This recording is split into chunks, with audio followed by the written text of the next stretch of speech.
நம்ம நம்ம எப்படி இருக்கோமோ நம்மளை சுற்றி உள்ளவங்களும் அதே மாதிரி தான் இருப்பாங்க. நம்ம உண்மையான மனிதராக உண்மையை பேசக்கூடிய மனிதராக இருந்தோம்னா நம்மளை சுற்றி இருக்கிறவங்க உண்மை பேசக்கூடிய மனிதர்களாக உண்மையான மனிதர்களாக நம்மளை சுற்றி இருப்பாங்க.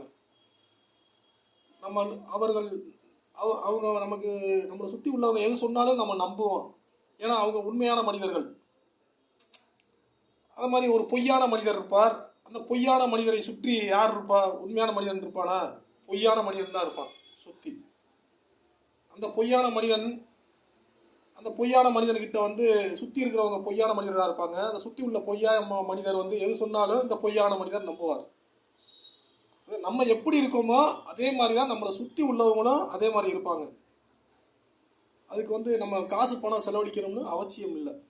ஒரு மனிதன் பசி எடுக்குது என்று சொல்லிவிட்டால் அது பொய்யாகவே இருந்தாலும் அந்த பசியை தீர்ப்பது அந்த மனிதனுடைய கடமையாகும். ஏனென்றால் இவன் காதலன், அவள் காதலி. காதலினுடைய கடமை அவனுடைய பசியை தீர்ப்பது. அந்த பசி வகுத்து பசி பொய்யாக இருந்தாலும் அந்த பசியை தீர்ப்பது கடமை, காதலியின் கடமை. கையில் பணம் இல்லை, வேலை இல்லை, வயிற்றில் பசி எடுக்கிறது, பணம் இருந்தால் அனுப்புங்கள் என்று கூறினால் ஒரு மனிதனுக்கு உணவு செலவுக்கு எவ்வளவு ஆகும்? பல கோடி ரூபாயாக ஆகும்.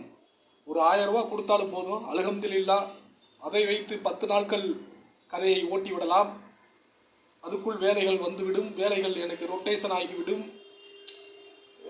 என்ன சொல்ல வரோம்னா, ஒரு மனிதன் ஒரு விஷயம் பசிக்குதுங்கிறத பொய் சொல்ல மாட்டான். பசியில் எந்த ஒரு மனிதனும் எனக்கு பசிக்குதுன்னு பொய் சொல்ல மாட்டான். பொய் வருமா? ஏன்னா நான் நிறையா சம்பாத்தியம் பண்ணோம், என் நிலைமையே இப்படி ஆகி போயிடுச்சு, ஒன்றும் இல்லாமல் போச்சு. பசிக்குதுன்னு ஏதாவது ஒரு மனிதன் பொய் சொல்லுவானா? எனக்கு பசிக்குது, எனக்கு உணவு கொடுங்க, ஏதாவது பொய் சொல்லுவானா? என்னடா கால கொடுமை. அதான் நான் சொன்னேன், நீங்கள் பொய்யான மனிதர்களாக இருந்தால் உங்களை சுற்றி உள்ளவர்கள் பொய்யான மனிதர்களாக இருப்பார்கள்.